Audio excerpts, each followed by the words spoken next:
መልእክት ለማስተላለፍ እወዳለሁ።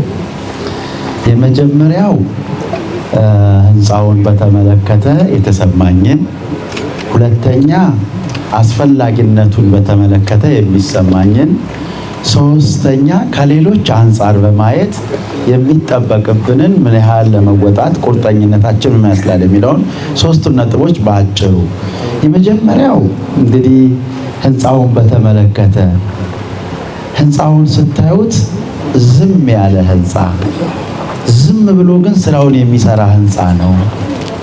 ምናልባት ኢንጂነሮች ይሄ ቋንቋ ይገባችሁ ይመስለኛል። ህንፃው እንዲናገር አልተፈለገም። የተፈለገው ዝም ብሎ ስራውን እንዲሰራ ነው። ወይ ያለበትን አካባቢ ሌላውን ብቻ ዝም ብሎ አላማውን እንዲያሳካ የታቀደ እቅዱ እሱ ነው።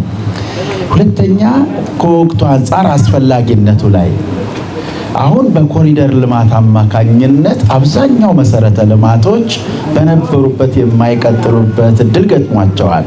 በነበሩበት የማይቀጥሉበት ሁኔታ ተከስቷል። ስለዚህ በዚህ ወቅት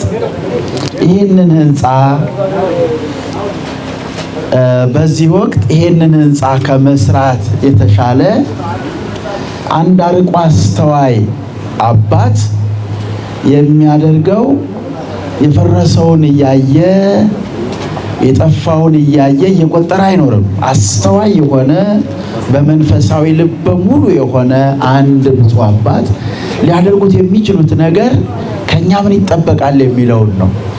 ስለዚህ አሁን ከወቅቱ ሁኔታ አንፃር አንገብጋቢና አስፈላጊ ወቅታዊም ጭምር ነው። አንገብጋቢ ነው፣ ጽሕፈት ቤት የላችሁም። ወቅታዊ ነው፣ ሌሎቹ እንኳን እየፈረሱ ስለሆነ ለነገ የሚባል አይደለም። ስለዚህ ያለውን ብቸኛ አማራጭ ብፁዕ አባታችን አርቆ በማስተዋል አስፈላጊ ጊዜ የማይሰጠው አስፈላጊ መሆኑን በመረዳት ወደ ስራው ለመረባረብ በመግባታቸው ልናደንቅ ይገባል። ሁለተኛ ስንቸኩል ምናልባት ብዙ ነገሮች ወገባችንን ሊይዙን ይችላሉ።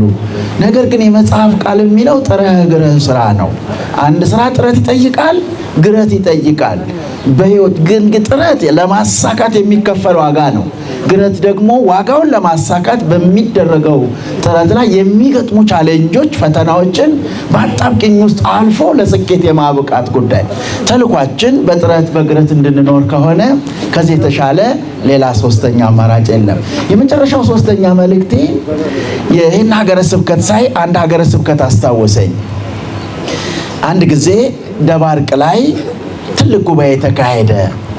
የዛ ጉባኤ ትልልቅ መምህራን፣ ትልልቅ የሚባሉ ዘማሪያን ሄድን። የሚገርማችሁ ደባርቅ ላይ እዛ አካባቢ ያለው አኗኗር 100% የእምነቱ ተካፋዮች በመሆናቸው ችግር የለበትም ብለን የምናስበው ሀገረ ስብከት ነው። ነገር ግን የደባርቅን አጠቃላይ ወጪውን ህንፃውን ሰርቶ አጠቃላይ ልማቱን ያሟላው የጅማ ሀገረ ስብከት ነው። የማን ሀገረ ስብከት ነው? ልብ በሉ። የጅማ ሀገረ ስብከትን ስንመለከት 10% ነው። ስንት ፐርሰንት ነው? 10% ነው። ደባርቅ ስንሄድ 100% ነው። ልብ በሉ።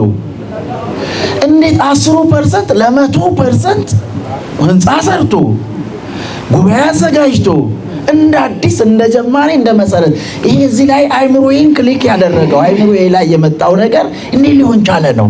መሆን የነበረበት 100% ለ10 ነበር መርዳት ያለበት።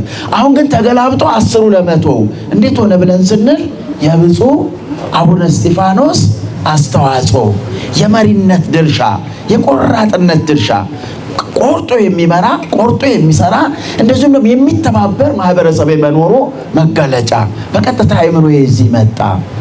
ስለዚህ ሁለተኛ እዛው ሀገረ ስብከት ላይ 10% ነው ነግሬያቸዋለሁ። መንግስት ትምህርት ቤቶች እየሰሩ እንዲያስረክቡ ለእምነት ተቋማት ጥሪ አቀረበ።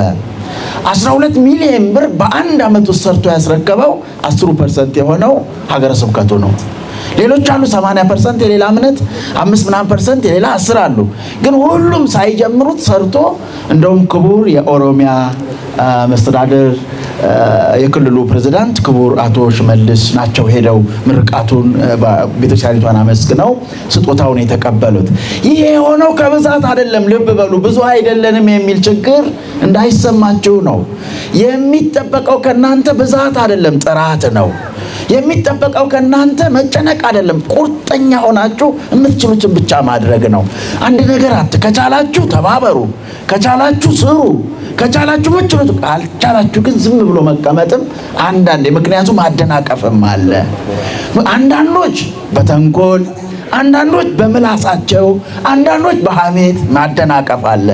ባካችሁ ሰርተን ባንጠቀም እንኳን በማደናቀፍ እንዳንጠየቅ ቢያንስ ክርስቲያናዊ ሕሊና፣ ክርስቲያናዊ ሞራል፣ ክርስቲያናዊ አእምሮ እንዳይለየን ልንተጋ ያስፈልጋል። አንዳንድ ሰዎች ጥቂት ሰጥተው ብዙ የሚያሙ ሳይሰጡ ቁጭ ብለው፣ አንድ ጊዜ አባቴ አሳጥራለሁ አላበዛም፣ አንድ ጊዜ በሰኔ ጾም ነውና አንድ ጓደኛው ስጋ ቤት ተቀጣጥረው፣ በነቢያት ጾም ነው፣ ስጋ ቤት ተቀጣጥረው ቁርጥ እየበሉ ነው። የምን ጾም ነው? እና ጓደኛው ዘግየት ብሎ ነውና የመጣው አጠገቡ ከደረሰ አንተ አንድ ወሬ ሰምቻለሁ። ምን ሰማ? የነቢያት ጾም መነሳት አለበት ከህዝቡ ተባለ። ምን ሲደረግ? እንተላለቃለን አለ፣ እንገዳደላለን አለ። የት ሆኖ ነው ይህን የሚለው? እየበላ። እንዲህ ያሉ ሰዎች አሉ። እነዚህ አደናቃፊዎች ናቸው። እና እንግዲህ ምንም ቢሆን ምንም በአደናቃፊዎች ያለ አግባብ ዋጋ ይከፈል ይሆናል እንጂ ማይሳካ የሚቆም ስራ የለም። ዋናው የጀማሪዎቹ ቁርጠኝነት ነው። ሲጀምሩት ላይጨርሱት፣ ሲያስቡት ላይፈጽሙት እግዚአብሔር ይህንን ሀሳብ በልባቸው አላኖረም። ክብር ምስጋና ለእግዚአብሔር ይሁን። እናም የመጨረሻው መልእክቴ እንደ ጅማው እንደ አቡነ እስጢፋኖስ ብፁዕ አባታችንን በስራ የሚያምኑ ናቸው። ልቡናቸው የጸና ነው። ሕሊናቸው የሰፋ ነው። እንዲሁም ሰብናቸው የሰከነ አባት ከክህነት፣ ክህነት ከአባትነት፣ አባትነት ከሊቅነት ተስተባብሮ የተሰጣቸው ናቸውና እንደ ብፁዕ 10% መቶውን እንዳስቀና ጅጅጋም የሚያስቀናበት ጊዜው ዛሬ ነውና ብፁዕ አባታችንን ተከትላችሁ መመሪያቸውን ደግሞ የሚያስተናብር ከስሩም ደግሞ አሉ። እና አባቴ ጽጌ አሉ፣ እና አባቴ መምህር ኢዮብ አሉ፣ ሌሎችም አሉላችሁም አላችሁ። የጋራ ጉዳይ ነውና ብትችሉ ተሯሩጣችሁ፣ ባትችሉ ደግሞ ዝም ብላችሁ ስራው እንዲያልቅ ሁላችንም እንረባረብ እላለሁ። ይበቃኛል።